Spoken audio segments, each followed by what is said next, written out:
నమస్తే, welcome to రచ్చ media. భారతదేశ ఇంధన అవసరాలను పశ్చిమాసియా తీరుస్తోందని, భారతీయుల రక్షణ మా మొదటి ప్రాధాన్యమని లోక్సభలో ప్రధాని నరేంద్ర మోడీ ప్రసంగించారు. పశ్చిమాసియాతో లోతైన వ్యాపార సంబంధాలున్నాయన్నారు. డొమెస్టిక్ ఎల్పీజీపై ప్రభావం పడకుండా చర్యలు తీసుకుంటున్నామన్నారు. కంట్రోల్ రూమ్లు 24 గంటల పాటు సేవలు అందిస్తున్నాయని వెల్లడించారు. త్వరలో అంతర్జాతీయంగా ఏర్పడ్డ సంక్షోభం ముగుస్తుందని తెలిపారు. युद्ध शुरू होने के बाद से लेकर अब तक 3,75,000 से अधिक भारतीय सुरक्षित भारत लौट चुके हैं। ईरान से ही अभी तक लगभग 1,000 भारतीय सुरक्षित वापस लौटे हैं। इनमें 700 से अधिक मेडिकल की पढ़ाई करने वाले युवा हैं। खाड़ी देशों में भारतीय स्कूलों में हजारों विद्यार्थी पढ़ते हैं। सीबीएसई ने ऐसे सभी भारतीय स्कूलों में होने वाली कक्षा 10वीं और 12वीं की निर्धारित परीक्षाओं को रद्द कर दिया है। इन बच्चों की पढ़ाई निर्बाध चलती रहे, इसके लिए सीबीएसई उचित कदम उठा रही है।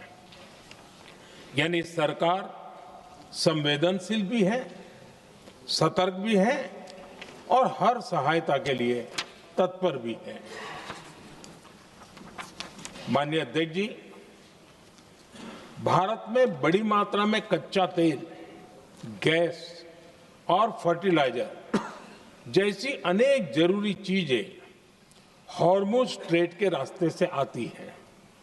युद्ध के बाद से ही हॉर्मुज स्ट्रेट में जहाजों का आना जाना बहुत चुनौतीपूर्ण हो गया है। बावजूद इसके हमारी सरकार का ये प्रयास रहा है कि पेट्रोल, डीजल और गैस की सप्लाई बहुत ज्यादा प्रभावित न हो। देश के सामान्य परिवारों को परेशानी भी कम से कम हो, इस पर हमारा फोकस रहा है। हम सभी जानते हैं, देश अपनी जरूरत की 60% एलपीजी आयात करता है। इसकी सप्लाई में अनिश्चितता के कारण सरकार ने एलपीजी के डोमेस्टिक उपयोग को प्राथमिकता दी है। साथ ही एलपीजी के देश में ही उत्पादन को भी बढ़ाया जा रहा है।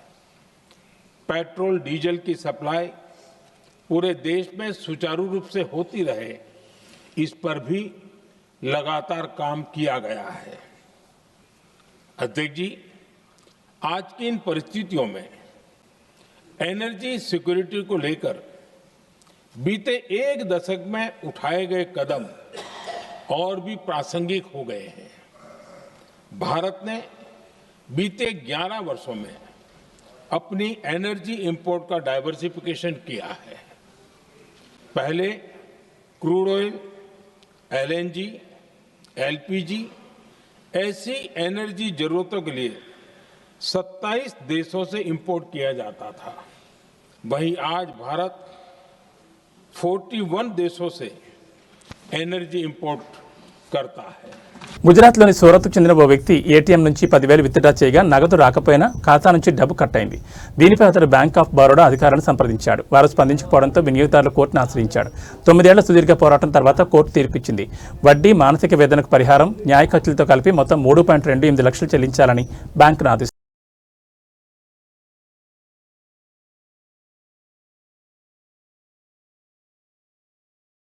అనకాపల్లి జిల్లా దేవరపల్లిలో జీడీ రైతులు వినూత్న నిరసన చేపట్టారు. ఉరితాళ్లపై వేలాడుతూ అన్నదాతలు ఆందోళన చేశారు. అకాల వర్షాల కారణంగా భారీగా నష్టపోయిన జీడీ రైతులు ఇలా తమ ఆవేదనను ప్రభుత్వానికి తెలిపారు.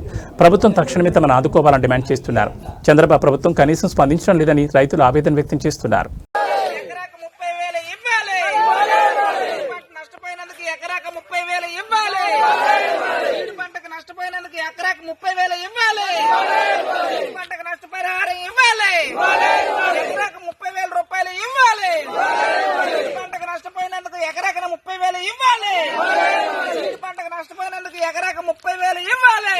జిల్లాలోనే జీడి రైతుల పరిస్థితి ఈ రోజు అగమ్య గోచరంగా ఉంది.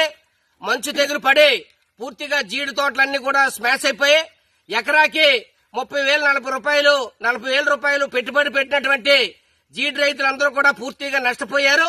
ఈ ప్రభుత్వం జీడి రైతులకి ఎకరాకి 30,000 రూపాయలు నష్టపరిహారం ఇచ్చి జీడి రైతులు పూర్తిగా ఆదుకోకపోతే ఈ రోజు ఉరే శరణ్యం అని చెప్పేసి జీడి రైతులందరూ కూడా దేవరాపల్లి మండలంలో పెద్ద ఎత్తున ఆందోళన ఉరితాలు వేసుకుని నిరసన తెలియజేయడం జరుగుతూ ఉంది.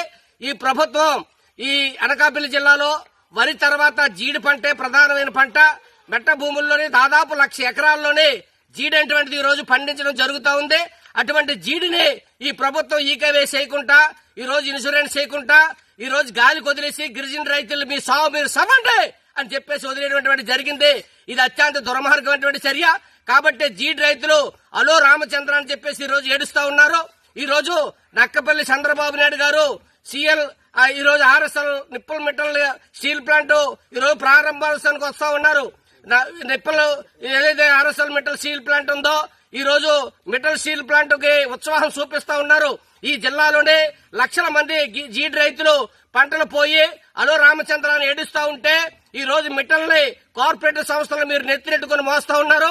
అక్కడ విశాఖపట్నం స్టీల్ ప్లాంట్ నిర్వీర్యం చేస్తా ఉన్నారు. ఇక్కడ ప్రైవేట్ స్టీల్ ప్లాంట్ కోసం మీరు తహతహలాడి మీ ఉద్యోగాలు ఉపాధాలు కల్పిస్తామని చెప్పేసి అక్కడ నిర్వాసితుల్ని కనీస సౌకర్యాలు కల్పించుకుంటా భూములు లాక్కొని బలవంతంగా వాళ్ళకేమో ఆ విధంగా మీరు చేయడం జరుగుతూ ఉంది. మేము స్టీల్ ప్లాంట్లకు వ్యతిరేకం కాదు, మీ భూమి పూజకు వ్యతిరేకం కాదు. ఈ జిల్లాలో ఉన్నటువంటి జీడి రైతుల యొక్క పరిస్థితిని అర్థం చేసుకోండి. జీడి రైతులు ఈ రోజు ఉరితాళ్లే శరణ్యం అంత పరిస్థితి వచ్చిందనంటే ఈ రోజు గిరిజన రైతుల యొక్క పరిస్థితి ఎంత దౌర్భాగ్యంగా ఉందో మీరు అర్థం చేసుకోవాలి. కాబట్టి కూటమి ప్రభుత్వం జీడి రైతుల మీద దృష్టి పెట్టి ప్రతి జీడి రైతుకి ఎకరాకి అంచనా కట్టి 30,000 40,000 రూపాయలు నష్టపరిహారం చెల్లించి జీడి రైతులు ఆదుకోవాలి. అక్కడక్కడ 1-2 పిక్కలు పండితే ఆ పిక్కలు కూడా ఈ రోజు అమ్ముకోవడానికి వీలు లేకుండా పోతుంది. దళారీలు ఈ రోజు అతి తక్కువ ధర కొనుగోలు చేస్తున్నారు. 200 రూపాయలకి ₹1 కూడా తక్కువ లేకుండా జీడి పిక్కలను ప్రభుత్వమే కొనుగోలు చేయాలి. రైతు భరోసా కేంద్రాల ద్వారా కొనుగోలు చేసి రైతులను ఆ విధంగా ఆదుకోవడం ద్వారానే మీ ప్రభుత్వానికి కూటమి ప్రభుత్వానికి మనుగడ ఉంటుంది. లేకపోతే మీ పతనం తప్పదని చెప్పేసి గిరిజన రైతులు హెచ్చరిస్తా ఉన్నారు. దీన్ని అర్థం చేసుకుని ఈ జిల్లాలో ఉన్నటువంటి జీడి రైతులు దాదాపు 6 నెలల పాటు జీడి పంట మీద ఆధారపడి తుప్పలు తీసి ఎరువులేసి పురుగు మందులేసి విత్తనాలేసి అనేకటువంటి కష్టాలు పడినటువంటి జీడి రైతులకి ప్రభుత్వం ఆదుకోవాలని చెప్పేసి మేము వ్యవసాయ కార్మిక సంఘం గిరిజన సంఘాలుగా ఈ ప్రభుత్వాన్ని డిమాండ్ చేస్తా ఉన్నాం. ఆదిలాబాద్ జిల్లాలో అద్భుత ఘటన చోటు చేసుకుంది. శ్రీ వెంకటేశ్వర స్వామి పాదాలను తాకిన సూర్యకిరణాలు విషయం తెలిసి పెద్ద ఎత్తున ఆలయానికి చేరుకున్నారు భక్తులు. అనంతరం ప్రత్యేక పూజలు నిర్వహించారు భక్తులు.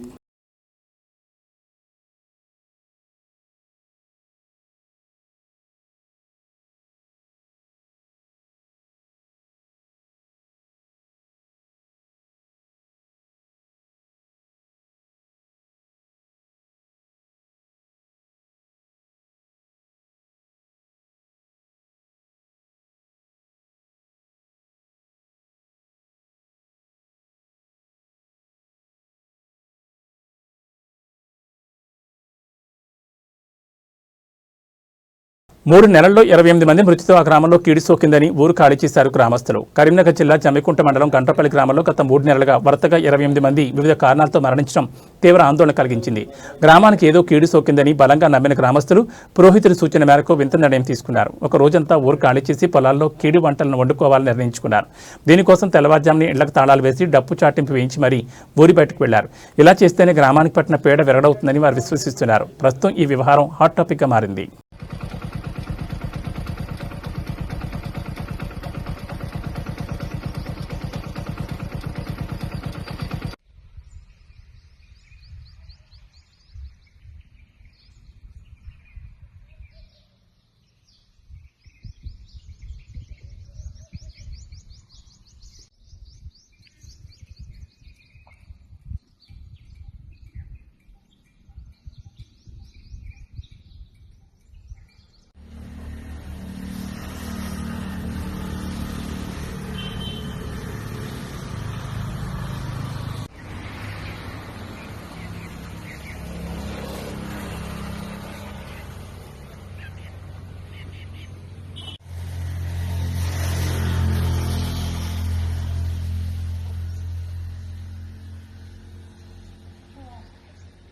అక్కడ దాకా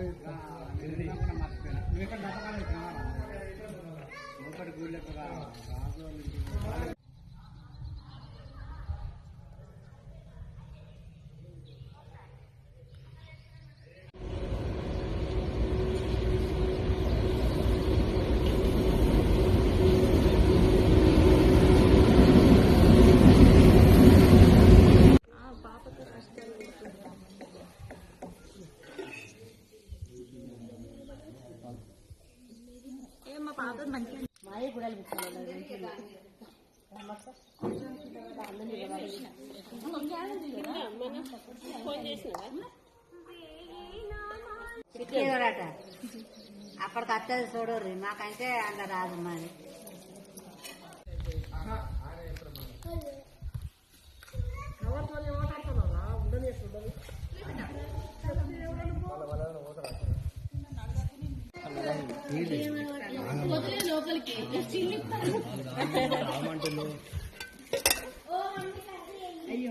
ఆటపడి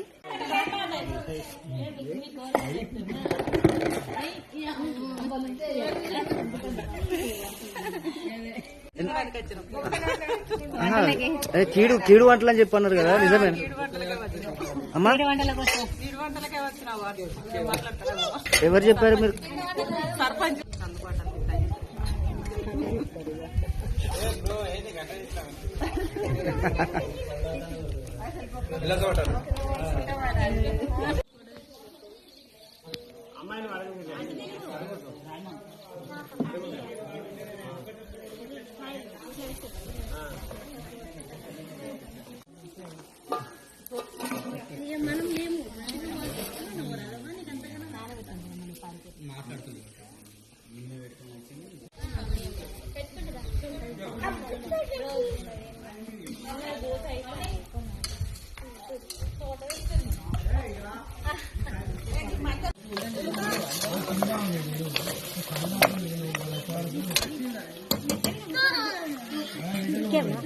మటన్ చూపిస్తాం ఆగండి. అయ్యేది కాళ్ళు.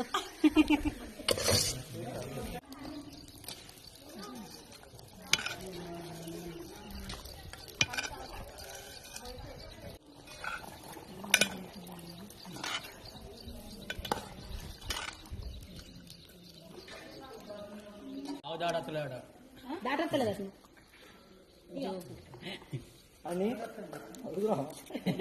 ఆగుతారైతే మంచిది.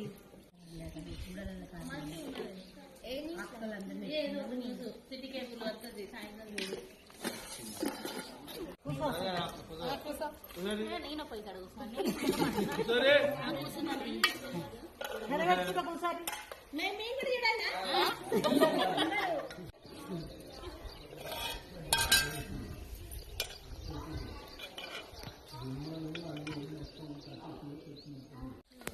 ఎందుకోసం వచ్చినమ్మా మీరు ఇక్కడికి? మేమా కీడు వంటలు నచ్చిన ఊకి అందరూ చచ్చిపోతారు ఊర్లే వారం తిరగక ముందని దానికోసం నచ్చిన అందరూ చచ్చిపోతారని. తన కుమారుడు ఏలూరు ఎంపీ పుట్టా మహేష్ కుమార్పై జరుగుతున్న దుష్ప్రచారాన్ని ఆయన తండ్రి మైదుకూరు ఎమ్మెల్యే పుట్టా సుధాకర్ యాదవ్ తీవ్రంగా ఖండించారు. మైదుకూరులో తనను కలిసిన మీడియా ప్రతినిధులతో ఎమ్మెల్యే సుధాకర్ యాదవ్ మాట్లాడారు. అనూహ్యంగా తన కుమారుడిపై వచ్చిన ఆరోపణల తాలూకా తీవ్ర దిగ్భ్రాంతి నుంచి తన కుటుంబం ఇంకా తేరుకోలేదన్నారు. తన కుమారుడు 100% తప్పు చేయలేదన్న సుధాకర్ యాదవ్ డ్రగ్స్ సహా ఎటువంటి దురలవాట్లు తన కుమారుడికి లేవని స్పష్టం చేశారు. ఒక డిన్నర్ పార్టీకి వచ్చిన ఆహ్వానం మేరకు అక్కడికి వెళ్లిన తన కుమారుడు అక్కడి పరిస్థితి గమనించి బయటకు వచ్చేసే లోపే ఈగల్ టీం పోలీసులు వచ్చి డ్రగ్స్ చెక్కింగ్ చేయాలని చెప్పి పోలీసుల సమక్షంలోనే యూరిన్ శాంపిల్ తీసుకున్నారని, 10 నిమిషాల తర్వాత పుట్టా మహేష్ కుమార్కి నెగిటివ్ వచ్చిందని, 5గురికి మాత్రం పాజిటివ్ వచ్చిందని చెప్పడం ప్రజలంతా చూశారన్నారు. కొద్దిసేపటి తర్వాత మరోసారి శాంపిల్ తీసుకోవాలని చెప్తూ ఎర్రగడ్డ ప్రభుత్వ ఆసుపత్రికి తీసుకెళ్లి మళ్లీ యూరిన్ శాంపిల్స్ మాత్రమే తీసుకున్నారన్నారు. శాంపిల్స్ తీసుకున్న 5 గంటల తర్వాత ఎస్పీ మీడియా ముందుకు వచ్చి బ్లడ్ శాంపిల్స్లో ఏలూరు ఎంపీ పుట్టా మహేష్ కుమార్కు పాజిటివ్ వచ్చిందని విచిత్రంగా ప్రకటించడం చూస్తే దీని వెనుక కుట్ర కోణం వంటిది ఏదో ఉందని తెలిసిపోతుందన్నారు. బ్లడ్ శాంపిల్ తీసుకోకుండా బ్లడ్ రిపోర్ట్ పాజిటివ్గా వచ్చిందని ఏ విధంగా నిర్ధారించారో పోలీసులు చెప్పాలన్నారు. మొదటిసారి తీసిన యూరిన్ రిపోర్ట్ 10 నిమిషాల్లోనే బయటపెట్టగా రెండోసారి తీసుకున్న యూరిన్ శాంపిల్ రిపోర్ట్ 5 గంటల తర్వాత బయటపెట్టడం అనుమానాస్పదంగా ఉందన్నారు. పోలీసు విచారణ జరుగుతున్న సమయంలో తాము మీడియాకు పూర్తి వివరాలు వెల్లడించలేని పరిస్థితి ఉందన్న ఎమ్మెల్యే సుధాకర్ యాదవ్ త్వరలోనే తన కుమారుడు పుట్టా మహేష్ కుమార్ నిరపరాధిగా నిరూపించుకుని మీడియా ముందుకు వచ్చి అన్ని విషయాలు ఆధారాలతో సహా వివరంగా చెప్తారన్నారు. పార్టీ అధిష్టానం నుంచి అందిన షోకాజ్ నోటీసుకు ఎంపీ తన వివరణ పంపించారని కూడా సుధాకర్ యాదవ్ తెలిపారు.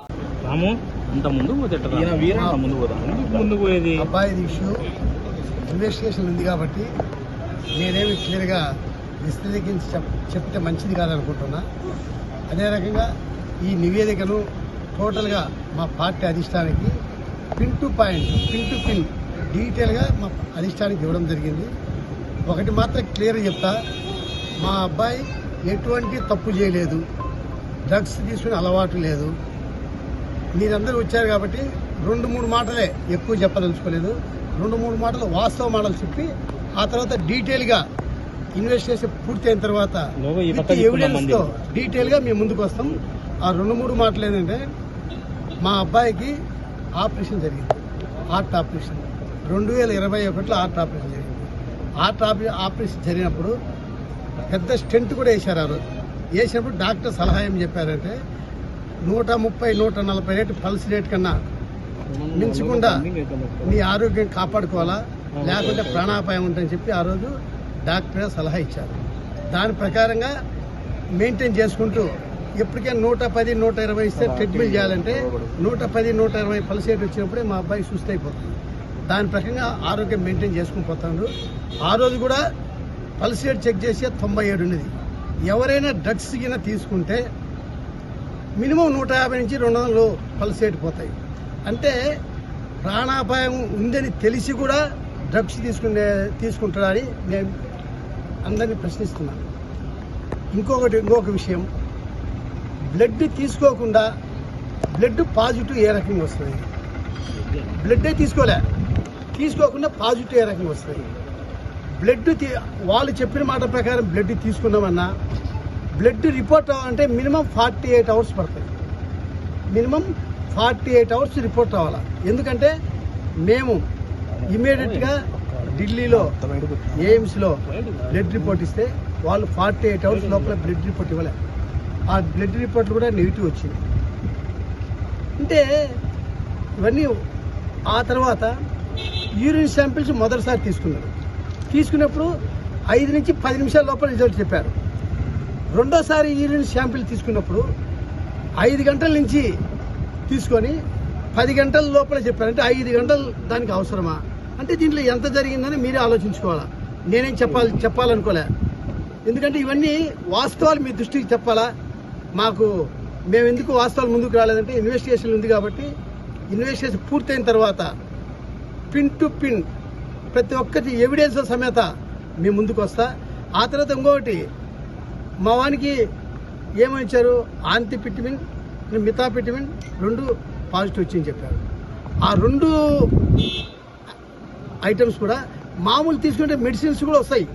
ఇప్పుడు మనం హార్ట్ సంబంధించిన మెడిసిన్స్ కానీ, షుగర్ సంబంధించిన మెడిసిన్స్ కానీ, ఆ తర్వాత any medicines tension, high tension ఉన్న మెడిసిన్ తీసుకున్నా కూడా ఆ డ్రగ్స్లో అది వస్తుందని చెప్పి క్లియర్గా ఆక్స్ఫర్డ్ ఇన్వెస్టిగేషన్ చేసే దాంట్లో కూడా ఉంది. ఆ కాగితం కూడా నాకానే ఉంది అది కూడా. ఎందుకంటే ఇవన్నీ రేపు ఇన్వెస్టిగేషన్ పూర్తయిన తర్వాత ఈ వాస్తవాలు క్లియర్గా నేను కాదు, మా అబ్బాయే ప్రెస్ ముందుకు వచ్చి పిన్ టు పాయింట్ ఎవిడెన్స్తో సమేత చూపిస్తాం. ఒకటి చెప్తున్నా, 100% మా వాడు తప్పు చేయలేదు, డ్రగ్స్ అలవాటు లేనే లేదు. అది ఇంకా అతను మీరే ఆలోచించుకోండి. డ్రగ్సే తీసుకోలే అసలు. మా అబ్బాయి వాళ్ళు ఎవరో తీసుకున్నారు, అక్కడ పోయినారు. పోయిన తర్వాత పరిస్థితి వాతావరణం వేరేగా ఉండేది. ఇమీడియట్గా రివర్స్ రావాలని కూడా మా కారు అక్కడ దించి వేరే చోట పోయింది. అదే మా కారు నుండి ఇమీడియట్గా 10 నిమిషాలు వెళ్ళిపోయాడు.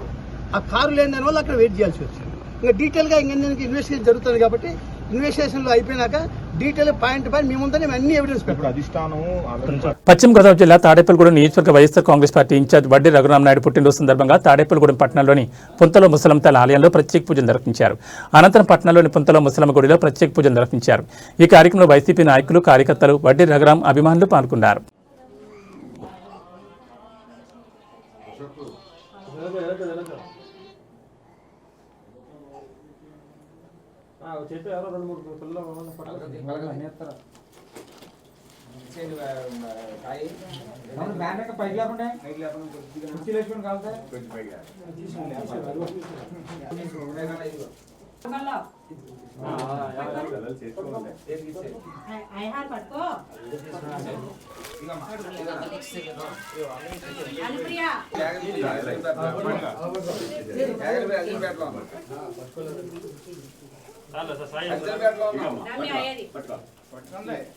ఎలా చూడండి అందరూ ఒకసారి.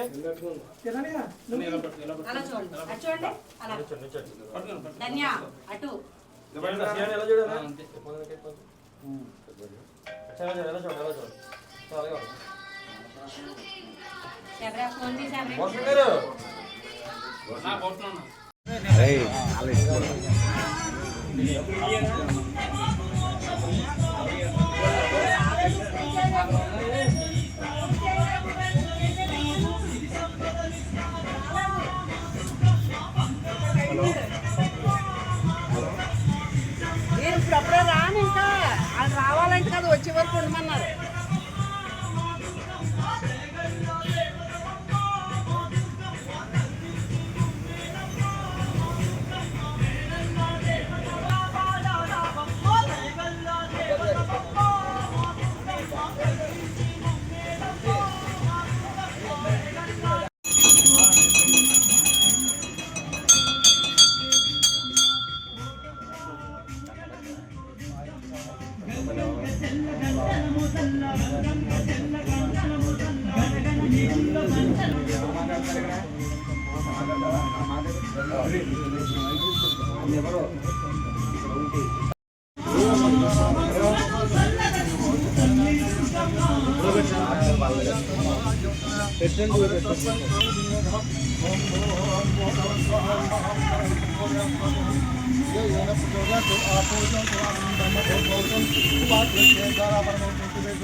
రఘురామ్ సార్ అనాలి.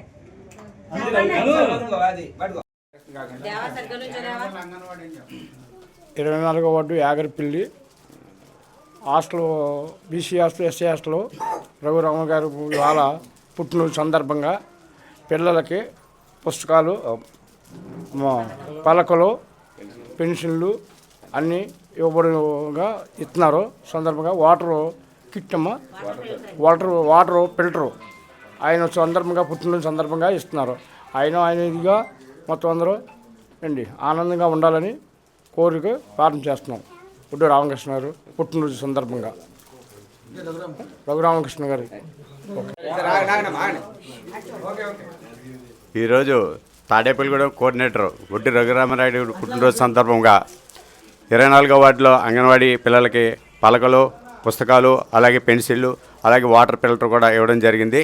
అలాగే రాబోయే రోజుల్లో బొడ్డు రఘురామరాయుడు గారు అత్యధిక మెజార్టీతో తాడేపల్లి నియోజకవర్గం గెలుపొందాలి. అలాగే ఆయన పుట్టినరోజు సందర్భంగా కార్యకర్తలంతా కూడా స్థానిక సౌతరిపేట పొంతల ముసుగుల్లో పూజలు చేయడం జరిగింది. అలాగే అంగన్వాడీలో కూడా ఈరోజు కార్యక్రమం చేయడం, ఇంకా మరిన్ని కార్యక్రమాలు ఈ కార్యకర్తలు చేయడానికి, అలాగే వృద్ధాశ్రమం కూడా భోజనాలు ఏర్పాటు చేశారు.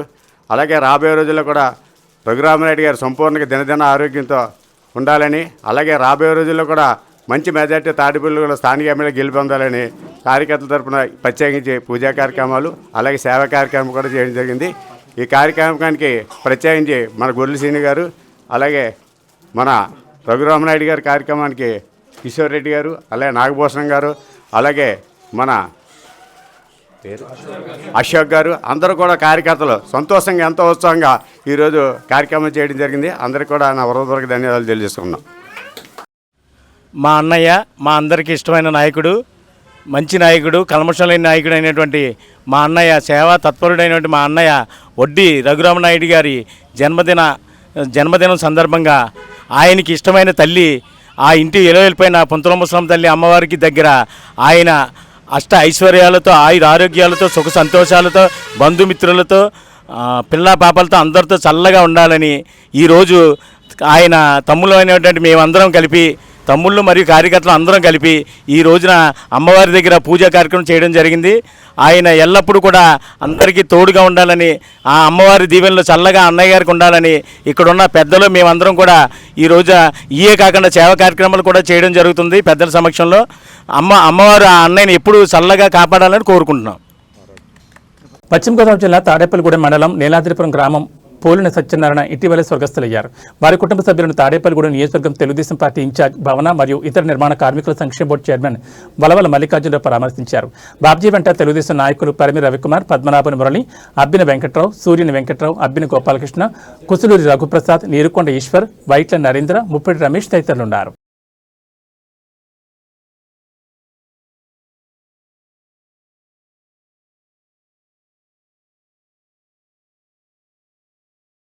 మాజీ మంత్రి పశ్చిమ గోదావరి జిల్లా YSR Congress party regional coordinator Gudivada అమర్నాథ్కి పశ్చిమ గోదావరి జిల్లా తాడేపల్లిగూడెం మండలం పెద్ద తాడేపల్లి గ్రామంలో వైసీపీ శ్రేణులు ఘనంగా స్వాగతం పలికారు.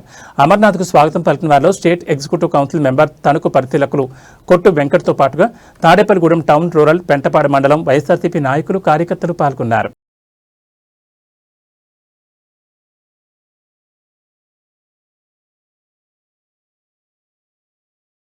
పశ్చిమ గోదావరి జిల్లా తాడేపల్లిగూడెం పురదేవత శ్రీ బలుసులమ్మ తల్లి జాతర సందర్భంగా ఆలయ ప్రాంగణంలో మానవతా స్వచ్ఛంద సంస్థ దాదాపు 10 రోజులకు పైగా నిర్విరామంగా భక్తులకు మజ్జిగ పంపిణీ చేసి చలివేంద్రాన్ని దాతల సహకారంతో నిర్వహించారు.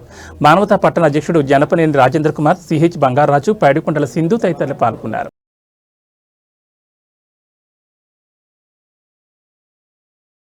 ఏబీ బులెటిన్ విశేషాలు. నమస్కారం.